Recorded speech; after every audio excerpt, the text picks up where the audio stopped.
ISIS may be closing in on Baghdad. I'm Miranda Khan, and this story tops your Newsmax Now update. An Iraqi official tells Britain's Telegraph newspaper that thousands of ISIS fighters have now surrounded the capital and that Islamic State militants have come within miles of Baghdad's airport. Earlier today, Britain's top diplomat says airstrikes alone cannot defeat ISIS.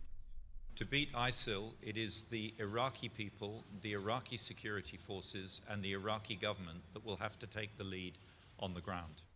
But now a top Iraqi official says much of the country's western region fell under the control of ISIS. Meanwhile, in Kobani, the battle continues for the Syrian city along Turkey's border. Kurdish fighters say they've been able to slow the advance of ISIS troops. This as coalition airstrikes hit Islamic State targets around Kobani for about 2 weeks now. Back here in the U.S., the Centers for Disease Control and Prevention says it must rethink the way it handles Ebola. I want to clarify something I said yesterday. I spoke about a breach in protocol. I feel awful that a healthcare worker became infected in the care of an Ebola patient. During today's news conference, Dr. Frieden apologized for giving the impression that the Ebola-infected nurse was somehow at fault for contracting the virus. The CDC director says he wouldn't be surprised if other healthcare workers are also infected. Meanwhile, Ebola screenings of travelers are ramping up all across the country's airports. They started over the weekend at JFK Airport, where people arriving from West African nations had their temperatures taken. 4 more airports will start doing the same thing this week. An American journalist infected with Ebola in Liberia is doing much better.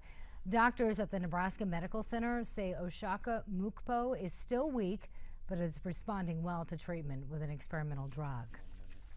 Same-sex marriages could start today in Alaska after a federal judge struck down the state's ban over the weekend.